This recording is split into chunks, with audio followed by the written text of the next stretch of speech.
finalmente el gobierno selló un acuerdo con los aceiteros. Se espera un alza de hasta el 6% para agosto próximo. Ya en poquitos días ya se va a aplicar esto. Luego de varias semanas, mostramos nosotros ayer muchos faltantes en diferentes supermercados, otros tantos que no faltaban. Y en el día de hoy también desde la Cámara de Aceiteros que salieron a decir, señores, no compren ahora aceite, porque no se...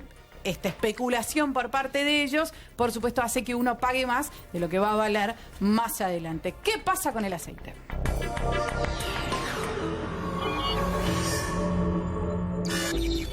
Falta aceite.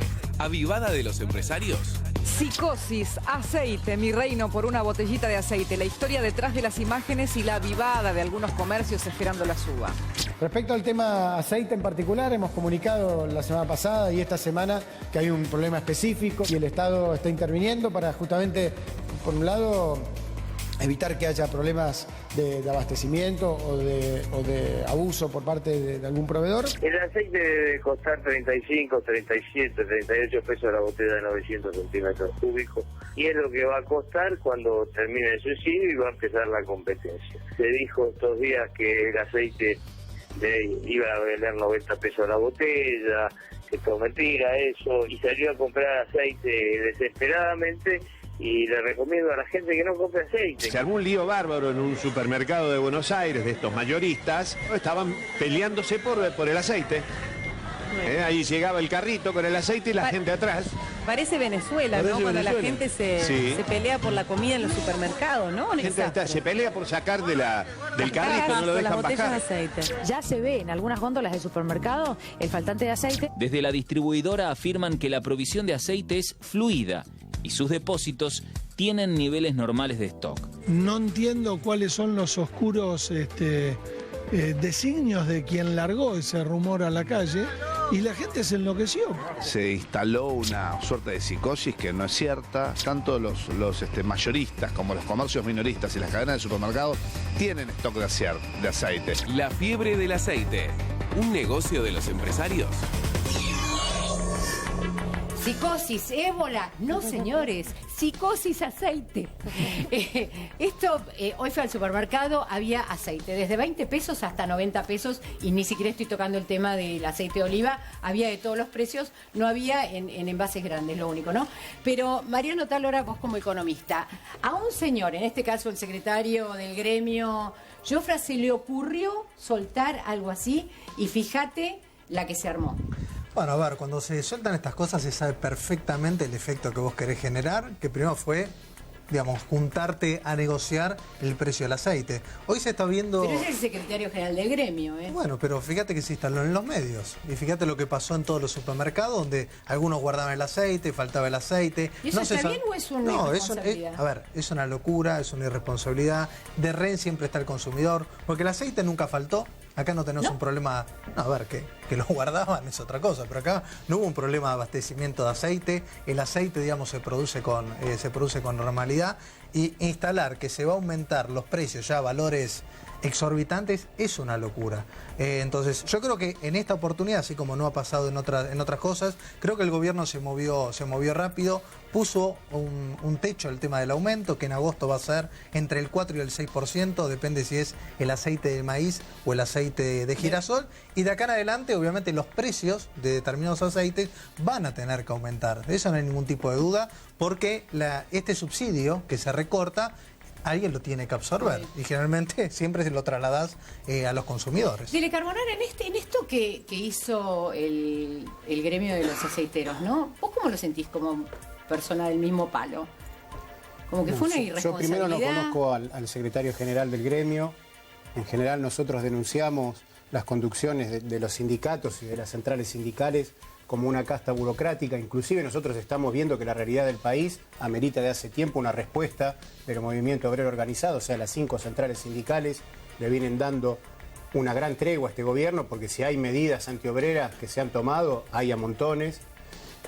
Lo que sí me imagino que habrá hablado porque habrá visto alguna cosa nueva. Yo lo que entendí es que había un fideicomiso que garantizaba un cierto valor en los aceites, que ese fideicomiso se eliminó, y como decía recién el caballero, acá digamos, los aceiteros, que ganan muchísimo dinero desde hace muchísimos años, se lo han garantizado el gobierno anterior, se lo sigue garantizando el campo, que le han sacado las retenciones, cuando ven que le sacan o que tienen alguna oportunidad, porque venden hacia el exterior la mayoría del aceite que se produce. El 96%. Entonces lo quieren cobrar al precio que le están pagando el aceite en el extranjero, lo quieren vender en el mercado interno. Entonces, esto es el problema que me imagino que denunció el secretario general o que denunciaron no sé, pero el secretario general dijo que se fuera por las nubes y mirar lo que pasaba. Yo le pregunto, Jorge, perdón, pero es que quiero, porque es de las primeras medidas porque me escribió mi hijo.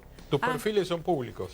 Ahora son públicos, pero en el momento en que se habló, nosotros estamos hablando de una acción que ocurrió hace 2 años y medio. Twitter y Facebook, Yo decidí hacerlo público porque hacerlo privado no tenía sentido porque me espiaba tanto el kirchnerismo como el macrismo. Entonces, les hacemos más fácil. Yo lo que le quiero preguntar a usted, Macri, esta medida con el aceite es de las primeras por parte del gobierno.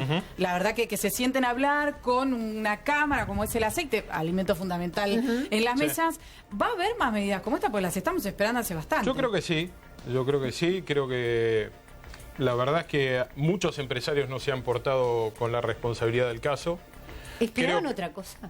Sí, la verdad que sí. Después de tantos años en los que se quejaron de un maltrato, una forma y un estilo que no les gustaba, o que ellos decían que no les gustaban, en algún momento creo que Ernesto Sanz dijo una frase que me pareció genial. Hay algunos empresarios que se merecen algunos morenos, y creo que desgraciadamente un defecto se transformó en una habitualidad. A ver, lo que piensa la gente en la casa es que muchos de los empresarios estos son amigos. Entonces por eso más vale que no vengan a casa. En realidad los empresarios son amigos del poder siempre. Eso es un dato objetivo. Intentan maximizar su renta, tratan de recorrer pasillos buscando beneficios, y esa fue la tónica del último tiempo, en la que era mucho más importante ver si tu dejáis para importar, exportar, salía o no salía, si te daban permiso si tenías un contacto o un vínculo, que la realidad actual. La verdad que sí, confiamos en que iban a manejarse de manera distinta, no lo hicieron, hay que tener a veces posturas más firmes. Mauricio llamó al compromiso de muchos de ellos más de una vez, y me parece que esta medida respecto al aceite es muy positiva, está muy buena. Mariana. Sí, una que a mí me parece es muy saludable, que finalmente toda la dirigencia política y toda la ciudadanía pueda entender que en ningún caso se trata del poder político el que fija los precios de las cosas, sino que hay toda una cadena de valor con empresarios que hacen las cosas que estamos viendo. Yo saludo que finalmente el PRO se haya dado cuenta de que hay. Lo único que diría es que, bueno, los empresarios en este momento son funcionarios. Entonces no es que, qué sorpresa, los empresarios, mira cómo trabajan. Bueno, no, pero Macri lo que dijo es que claramente es peor tener funcionarios que por ser funcionarios lograron transformarse en empresarios. Sí, claro. Pero es muy grave también que lo otro es transparente. Trabajando no tuvieron. No es transparente que el tipo que viene del gas sea el que controla el gas. Dejó ese rol. Lo de Aranguren tampoco es muy transparente. Dejó ese rol. Bueno, es mucho más grave tampoco es muy transparente la lógica de ser Jorge, funcionario, juntar plata negra y transformarse en empresario. No me tire con eslogan porque usted es un tipo muy inteligente. ¿Qué quiere eslogan? ¿Eslogan? López no es un eslogan. López es una realidad de ustedes. Y López es un chorro. Bueno. Y Aranguren es un... Me gustó ese eslogan. Sí, es un buen eslogan. Dicho eso, López es un chorro, lo podríamos poner ahí. Tardaron 12 años en darse cuenta. A mí no me inhabilita lo que acabo de decir que es un chorro. Entonces, lo que yo le pido, así como yo dije eso, diga por favor usted, lo de Aranguren es muy irregular. A mí no me parece. Bueno, entonces el problema lo tiene usted porque tiene un esquema de valores que evidentemente es discutible. Hay una diferencia de alguien. Bueno, perfecto, muy bien. Perdón, Claudio, déjame cerrar el tema y... Hay dos cosas. Para mí, trabajar, que a alguien le vaya bien y gane plata, en el rubro que sea, periodístico... Yo no tengo problema, el problema es que sea funcionario ese señor. Es difícil. Y haga intereses para su empresa. Es difícil. Entonces, déjame que redonde esta discusión. Porque me tengo que ir al corte, porque primero que a confesión de parte, relevo de prueba, los empresarios son amigos de todos los gobiernos y los gobiernos son amigos de todos los empresarios. Esa segunda parte no la dije. Pero es así. Esa segunda parte no la dije. Es que corrupción hubo en el gobierno kirchnerista, seguro, a patada. Ahora, hablemos de Panama Papers, porque nos hacemos lo que somos los impolutos. Una cosa no quita la otra. Por eso digo, pero hablemos de las dos cosas, porque acá se plantea que hay un modelo contra otro, cuando en realidad los dos modelos comparten un montón de prácticas, como la que estábamos hablando antes con el espionaje. Entonces, en el medio queda una gran parte de la población que tiene otros intereses, que se ve afectada por estas Claudio, te vuelvo a recordar que tengo que ir a una pausa. Nos acusaste de espionaje, en tus perfiles y son públicos. Te lo vuelvo a repetir, yo decidí para que no me tiren más, Claudio. hacerlo público hace 2 años y medio. Bueno, señores, nos vamos a ir a la pausa. Vamos a hablar del tema que está hablando Claudio, que tiene que ver con el subte, qué va a pasar con el subte, qué pasará con la manteca, y vamos a hablar de la provincia de Buenos Aires y específicamente de su intendencia. Minutos, ya volvemos. Perdón, un tema hoy muy importante, el presidente de una conferencia de prensa, violencia de género, perdón.